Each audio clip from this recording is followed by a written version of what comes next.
Welcome to the Daily AI News Digest, sponsored by bestai.org. It's July 15th, 2026, and we're tracking a market that's undergoing a massive structural transition.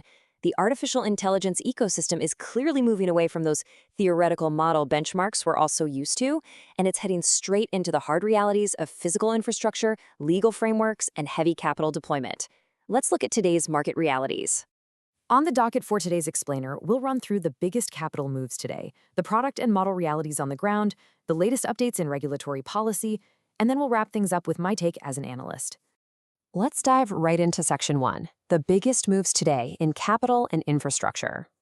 The primary market metric driving the conversation today is $11 billion. SambaNova's Systems, a Palo Alto-based developer of specialized AI silicon, has officially closed a $1 billion Series F funding round. That new injection of capital brings their post-money valuation to exactly $11 billion. Now, the round was led by General Atlantic, but we saw significant participation from institutional heavyweights like BlackRock, T. Rowe Price, and the Qatar Investment Authority. To put this in perspective, this is a 7x valuation increase from late 2025, back when Intel was reportedly in advanced talks to acquire the firm for just $1.6 billion. So what's driving that massive jump? It comes down to a very strategic pivot. SambaNova has shifted its primary focus away from cloud-based training GPUs, and they are now zeroing in on on-premises enterprise inference infrastructure. The market demand here is heavily indexing toward financial institutions and large enterprises that simply cannot or will not move their proprietary data out to the public cloud. In fact, JPMorgan Chase is already confirmed as an active deployment partner. They're using SambaNova's SN40 and SN50 systems to run secure inference entirely within their own physical facilities. Moving on to Section 2, let's look at product and model realities, specifically the escalating enterprise pricing wars. What we're looking at here is a direct surgical comparison of the newly launched API tiers. OpenAI has officially transitioned GPT-5.6 into permanent capacity tiers, Sol, Terra, and Luna. Their flagship Sol model is going to cost you $5 per million input tokens and $30 for output. On the other hand, xAI's new Grok 4.5 is coming in at $2 for input and $6 for output. And meanwhile, Meta's Muse Spark 1.1 is aggressively undercutting the entire board at $1.25 for input and just $4.25 for output. The dynamic here is extremely clear. Vendors are actively segmenting their offerings right now to capture high-volume enterprise automation workloads. But let's translate those per-token rates into actual engineering costs.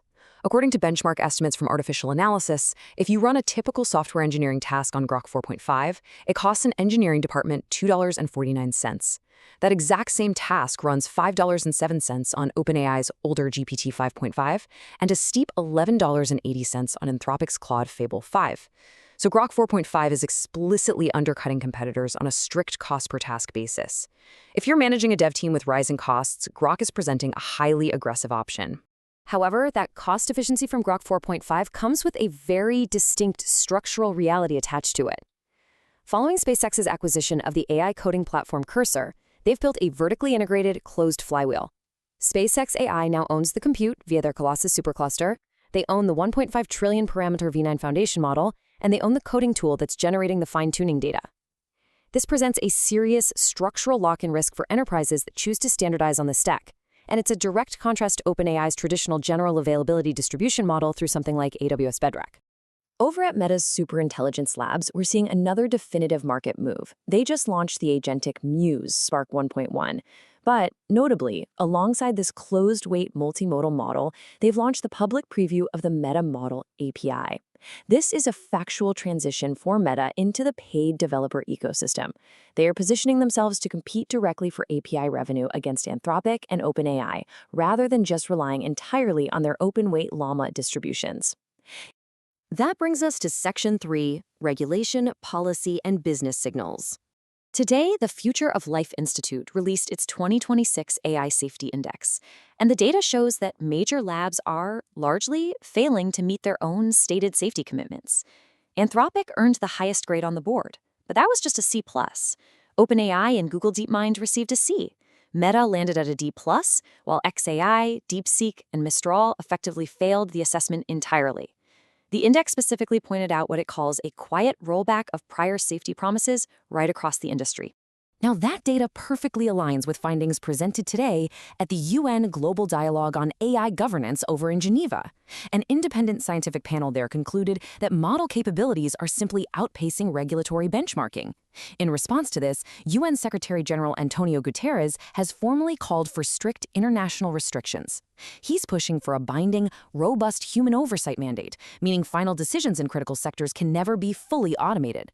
On top of that, the UN is proposing a massive mandate that would require all AI data centers to operate entirely on renewable energy by 2030. Parallel to the UN dialogue, the World Health Organization is currently holding a high-level summit in Lisbon, Portugal. But the agenda here is focused entirely on the practical translation of these political commitments into regulated clinical workflows. The core issues they're negotiating right now are about establishing clear legal frameworks for medical liability. Basically, who is responsible when using AI diagnostics? They are also working to ensure that institutional capacity is prepped for an equitable digital health integration across the board. All right, let's pull all of this together in Section 4, the analyst's take. Looking at the broader macro picture today, there is one central thesis we have to address. Has the competitive axis fundamentally shifted?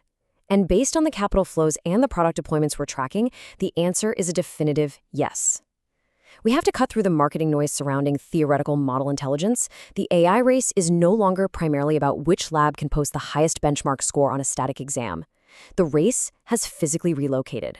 So the cold business reality is this. The new corporate battlegrounds are defined entirely by physical capital and infrastructure. Success right now dictates securing dedicated silicon, which is exactly what we saw with SambaNova's $1 billion raise. It requires sourcing massive energy and power grid capacity to satisfy those incoming UN mandates and operational needs.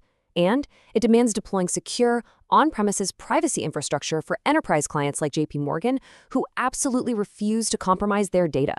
The winners in this phase of the market will be the entities that control the hard assets, not just the software weights.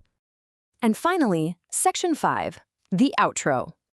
That wraps up today's explainer on the current market realities. A huge thank you to bestai.org for sponsoring this broadcast, and I highly encourage you to visit their site to track the data yourself. As the market moves forward, institutional attention is going to remain firmly fixed on how companies navigate these physical and regulatory bottlenecks. So I'll leave you with this question to consider. Are we watching closed, vertically integrated ecosystems like space AIs become the unavoidable new enterprise standard, or will incoming regulatory oversight fracture these monopolies before they fully solidify? Let that sink in. See you next time.